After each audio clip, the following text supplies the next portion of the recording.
Hey everyone, it's Sarah, and today I am back to talk about all of the fragrances that I wore last week. So I've got a normal amount here and I'm gonna jump right in. I'm gonna start with the full bottles that I wore before I get into the Duo samples, which I will be testing Duo samples for probably the rest of the year. I'm not even kidding you. I've got so many, but I've been enjoying it so much, and it's just been amazing to be able to test all of these Duo fragrances.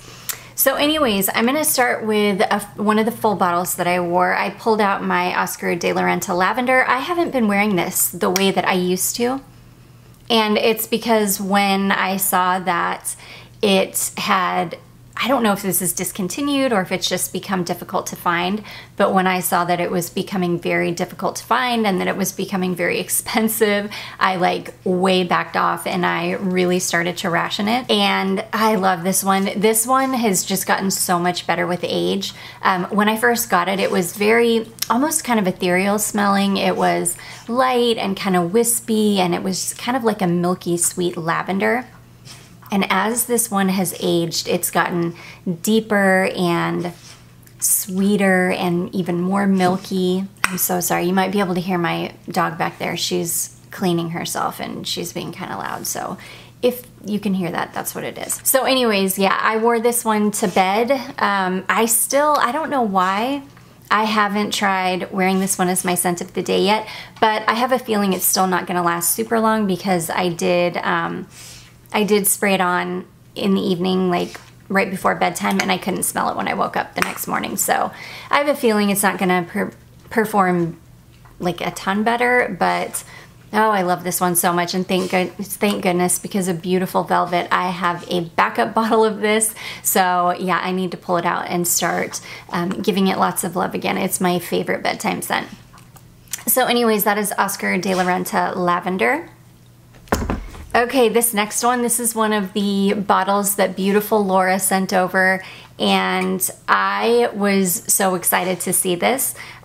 This is a fragrance from Roberto Cavalli, and this is just Roberto Cavalli. Oh, this is so gorgeous. This is like a warm ambery floral.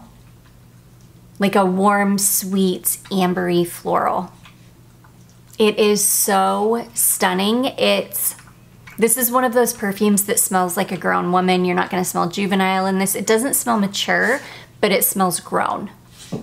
And I absolutely adore this. This smells like a 2010s kind of fragrance to me. It is so stunning. I did wear this when it was pretty warm out. I do think that this would be a better kind of, I don't think it needs to be in like fully cold weather, but I definitely think it needs to be like, you know, 70 degrees or below for this one. I don't think that this one will do well in high heat. And it was pretty warm the day I wore it. I wouldn't consider it, I wouldn't have considered it like high heat the day I wore this, but it was pretty warm. This is beautiful though. It's an absolute beast. It lasted forever. I think I got a good 10 hours out of this at least. In fact, I think the day that I wore this is the day that I sprayed this on for bedtime. So it probably wore off just enough by bedtime that I felt comfortable spraying another perfume. This one lasts a super long time. So anyways, that is Roberto Cavalli, just Roberto Cavalli. Okay, and then the last full bottle that I wore is this one here. This is from Hermes, and this is Un Jardin sur le Toit. This is probably my favorite fragrance from this line. Oh my gosh, I love this perfume so much.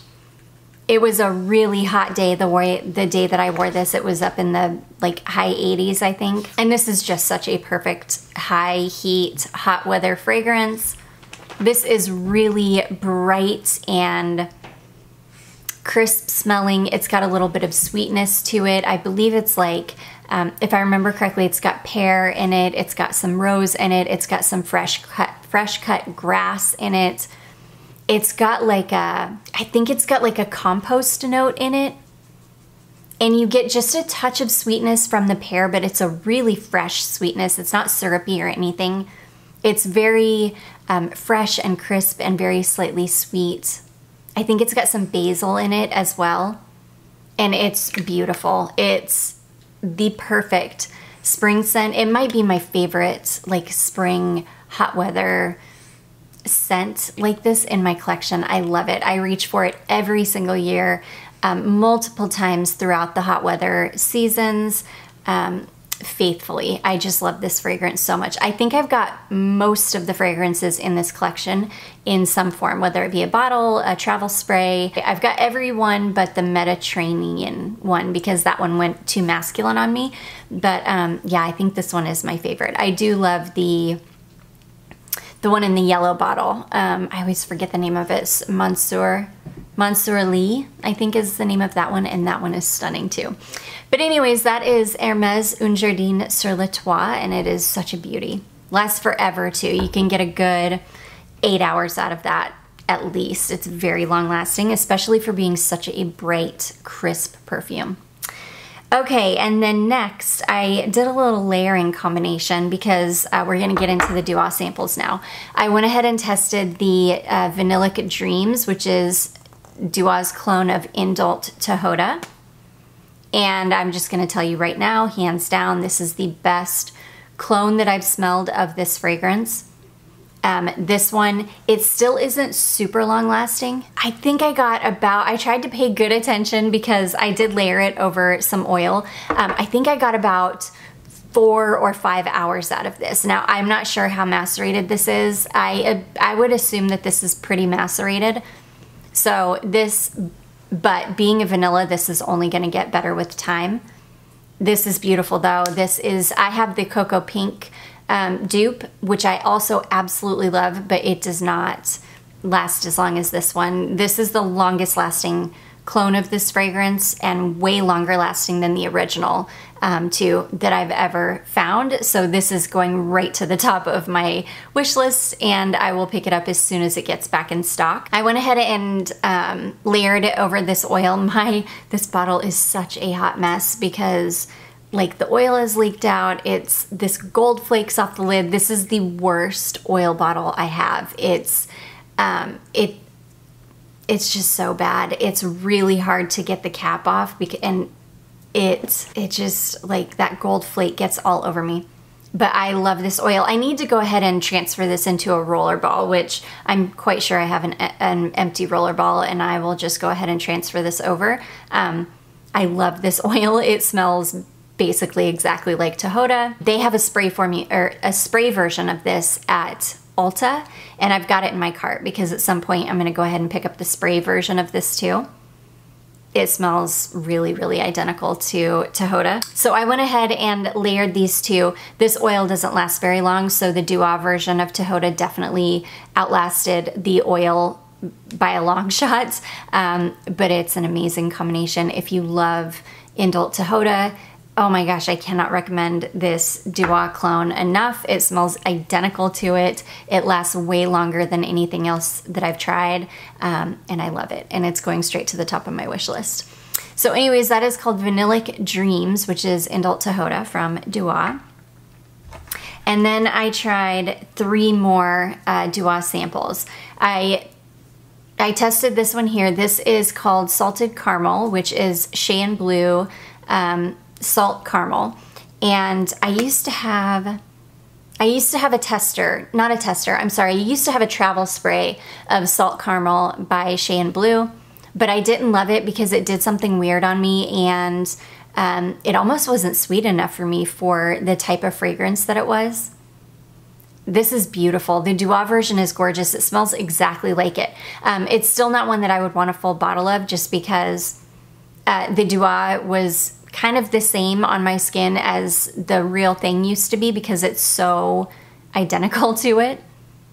I do find the Duo to be maybe a touch, I don't know. I can't really remember how sweet. I just remember it almost wasn't sweet enough for me. I feel like the Duo is maybe just a touch sweeter. I don't know. It's really, really beautiful. If you love this fragrance though, the Salt Caramel from Shay and Blue, I think you would absolutely love the Duo clone. It's a really, really good one. I feel like I got maybe 5 hours out of this one or so. This is one that probably needs to be worn in cooler weather. So I'm gonna hang on to the rest of my decant, and I'm gonna go ahead and give this another good wear in the cooler weather. And I think that I'll end up liking it a lot more in colder weather. So, cause it was quite hot the day that I wore this. So anyways, that is Salted Caramel, which is Shay and Blue London Salt Caramel. Okay, and then the next one I wore is this one here called The Vanilla, which is Javoy Fire at Will. This is another beautiful one. This isn't like gonna go to the top of my wish list. It's still definitely on my wish list. And I will pick up a bottle of this at some point, but there are other ones that I want more. There are ones that I've tested this week that I'm like obsessed with. So there are just others that I want more than I want this one. I like Javoy Fire at Will. I think it's a perfectly fine fragrance. There's nothing special about it to me though. I just don't find it to be that amazing. I don't think it's like the most amazing vanilla in the world. It's fine. It kind of smells like a candle, which I love, but you know, there are better vanillas out there. So I love this one. I will pick up a bottle of it at some point, but even the original doesn't last on me at all. The Duo version did a little bit better, but I still only got like, I don't know, a few hours out of the Duo version. So I'm gonna put this one away until the fall, and then when the fall comes, I'll pull this one back out and see if it performs better. Even if it doesn't, the Duo version still performs better than the original, like than the real thing. So yeah, I really like this one. I just don't find Fire at Will to be like, I just feel like it got a ton of hype, and I don't know, it's not that fantastic. Okay, and then the last one I tried is this one here from Sol de Janeiro. This is called White Chocolate Macadamia Cookies, which is Sol de Janeiro Cheirosa 71, and this is delicious. That's exactly what it smells like, is cookies.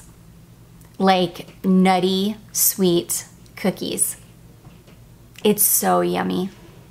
I love this one. This is another one. I'm gonna leave this one out because I'm gonna layer this over some vanilla lotion, and I'm quite sure it's gonna be amazing. This one I think is already on my Duo wish list.